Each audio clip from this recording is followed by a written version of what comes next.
अब आपको यजुर्वेद दिखाते हैं, देखिएगा। अब ये यजुर्वेद है,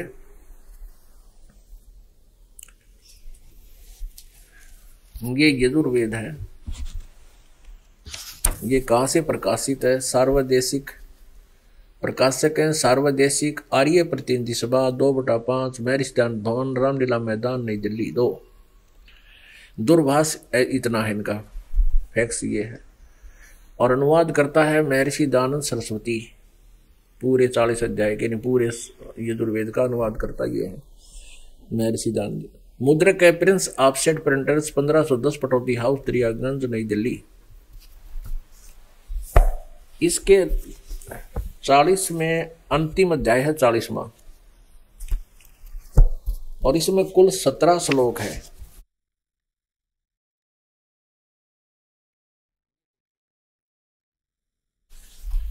यजुर्वेद भाषा भाष्य और चतुवारिश अध्याय 40वां, चतुवारिश। और यहां ये 15वां श्लोक है।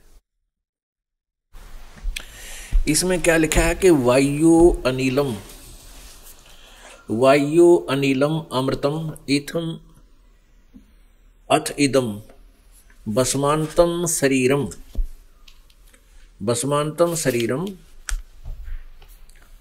ओम कर्तो समर किलबे समर और कर्तुम समर।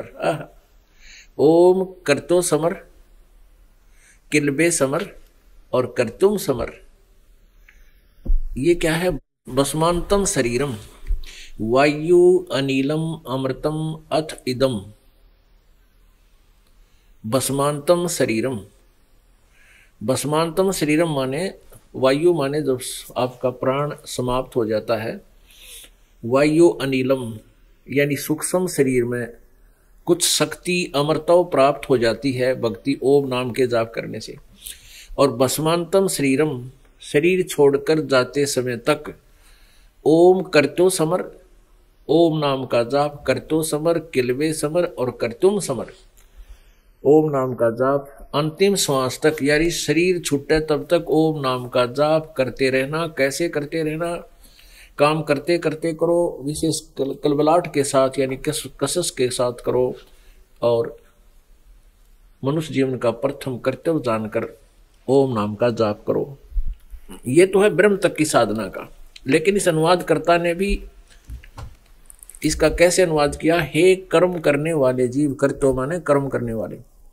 इसका अर्थ है ओम नाम का जाप काम करते करते सिमरण करो। इसका अर्थ इसने कर दिया हे कर्तो माने कर्म करने वाले जीव तू, शरीर छूटते समय ओम, ये ओम अक्षर है, इस नाम वाच्य ईश्वर को। देखो अनुवाद करता कितना विचलित है। ये कहता है इस ओम, जिसका ओम नाम है ना, ओम का सिमरण ना करो, जिसका ओम नाम है, ओह शरीर छूटते समय ओम, इस नाम वाच्य ईश्वर को, जिसका नाम ओम है उस ईश्वर को समर माने स्मरण कर, किलबे माने अपने सामर्थ्य के लिए परमात्मा और अपने रूप का समर माने स्मरण कर।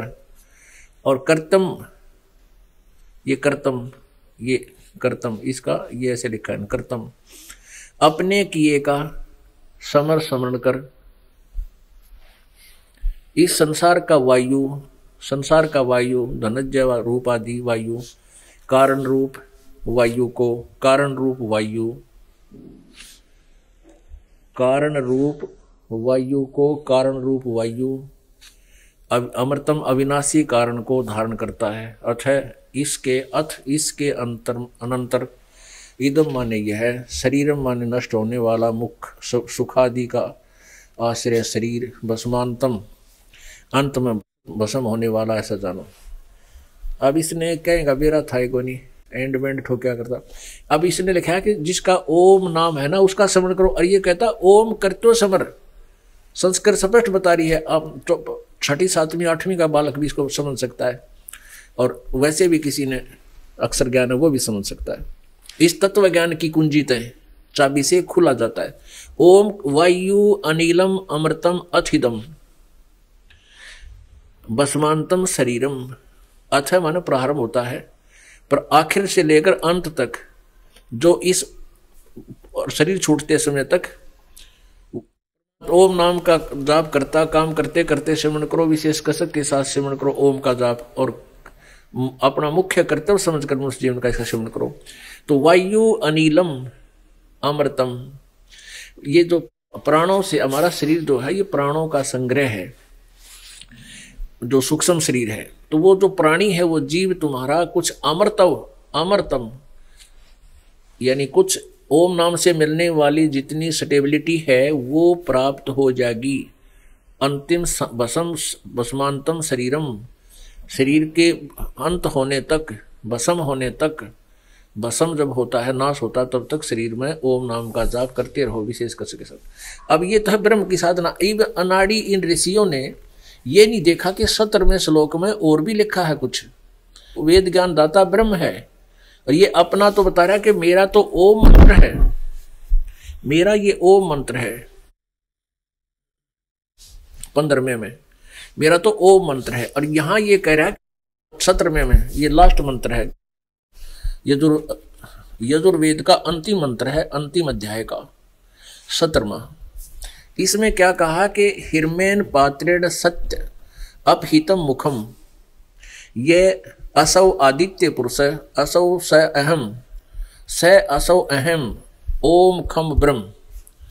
इसने क्या लिखा, हे मनुष्यो, जिस अनुवाद करता, जिस ज्योति स्वरूप रक्षक मुझसे, ये ज्योति स्वरूपता काल है, मुझसे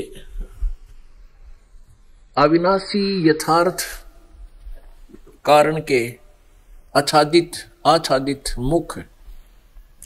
मुख के तुल्य उत्तम अंग का प्रकाश किया जाता है, मुख के तुल्य उत्तम अंग का प्रकाश किया जाता है। जो, अब देखो, जो वह प्राण व सूर्य मंडल में पूर्ण परमात्मा है। ओहो, गीत वेद ज्ञान दाता अपना तो अलग बता रहा है कि मैं तो ज्योत स्वरूपी निरंजन हूं। अरे मैं सच्ची बताऊं हूं कि जो वह प्राण व सूर्य मंडल में, यानी ऊपर सतलोक में, सूर्य मंडल नहीं है ये, वो तेजों में लोक में पूर्ण परमात्मा है, वह तो प्रोक्ष रूप है, वो तो गुप्त है, वह प्रोक्ष रूप है। वो जैसे संसार रूपी वृक्ष की जड़ है वो गुप्त है, और बाहर जो विजिबल है वो तना से अक्षर पुरुष, क्षर पुरुष और ब्रह्मा विष्णु महेश तक वो बाहर दिखाई देते। वह प्रोक्ष रूप है, वह गुप्त है। और अहम मैं ब्रह्म, अहम मैं आकाश के तुल्य व्यापक खम्भ, खम्भ का अर्थ होता है स्वर्ग भी होता है खम्भ, खम्भ का अर्थ जो है अंतरिक्ष भी होता है। तो ये कहता मैं आकाश के तुल्य, मैं खम्भ अंतरिक्ष में, मैं ब्रह्म, अहम खम ब्रह्म, मैं ब्रह्म अंतरिक्ष में हूं, और अधिक सबसे गुण कर्म करके अधिक हूं, सबका ओम, सबका रक्षक जो मैं, उसका ओम ऐसा नाम जानो। देखो अब ये क्या बताता है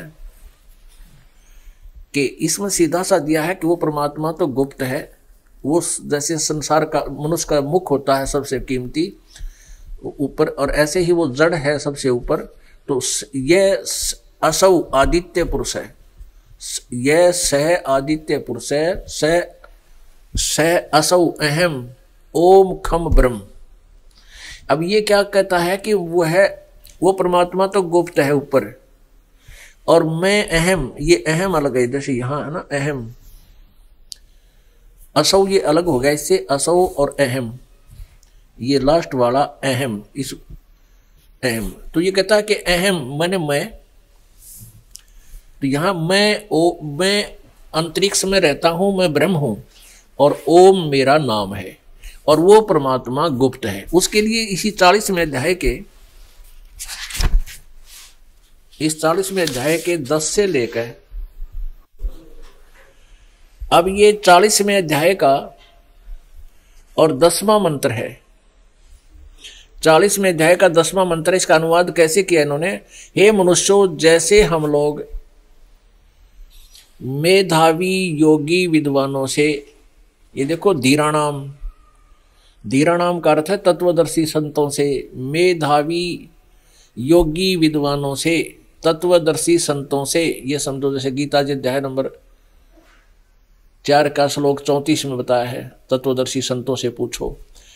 हे मनुष्यों, जैसे हम लोग मेधावी योगी विद्वानों से जो वचन सुरसुम सुनते हैं, ये वेद ज्ञान दाता कहता है कि मेरे से अलग कोई और सर्वश्रेष्ठ ज्ञान युक्त विद्वान संत, तत्वदर्शी संत हैं, जो वे लोग हमारे प्रति व्याख्यान पूर्वक कहते हैं वे लोग संयोग जन्य कर्मों से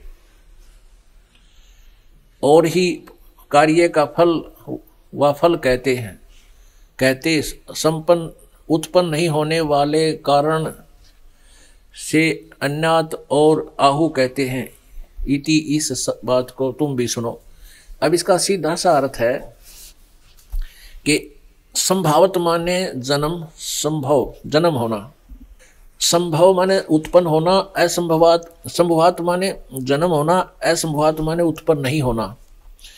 इसका अर्थ यह है कि कोई तो कहता है भगवान उत्पन्न होता है किसी विशेष कारण से, माँ से जन्म लेता है, और कुछ कहते हैं कि उत्पन्न नहीं होता। कहते ये ज्ञान तो उन तत्वदर्शी संतों, धीराणा मेधावी योगी विद्वानों से जो वचन सुनते हैं, वे लोग हमारे प्रति व्याख्यान पूर्वक कहते हैं। वे लोग कुछ कहते हैं कि जन्म लेता है, कुछ कहते हैं जन्म नहीं लेता, तो वो दोनों प्रकार की व्याख्या को ढंग से बताते हैं, वो तत्वदर्शी संत हैं।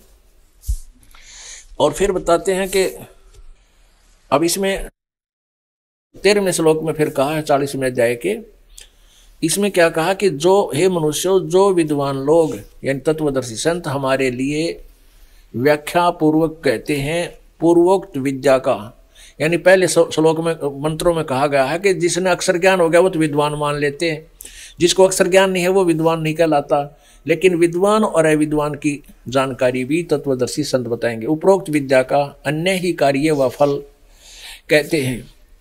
अविद्या यानी जो जिन विद्या नहीं है, अक्षर नहीं है, पूर्व मंत्र के प्रतिपादन की अविद्या का अन्य ही फल कहते हैं। इस प्रकार उन धीराणाम यानी आत्मज्ञानी विद्वानों से, धीराणाम माने तत्वदर्शी संतों से, तत्वज्ञानी विद्वानों से उस वचन को हम लोग सुनते हैं, ऐसा जानो। अपनात्मा पवित्र श्रीमद् भगवत गीता पवित्र चारों वेदों का सारांश है। इन पवित्र चारों वेदों का कोड वर्डों में, सांकेतिक शब्दों में सारांश है। अब वही वेद बता रहे हैं, वही गीता जी बता रही है कि ओम नाम का जाप ब्रह्म का है। और उससे अलग 8वें अध्याय के प्रथम मंत्र में पूछा जब अर्जुन ने बताया कि 8वें अध्याय के 3रे श्लोक में बताया कि वो परम अक्षर ब्रह्म है, जिसको जानने के बाद प्राणी यहाँ की किसी वस्तु की डिमांड नहीं करता, अपना कल्याण ही चाहता है, मोक्ष चाहता है, मोक्ष की डिमांड करता है।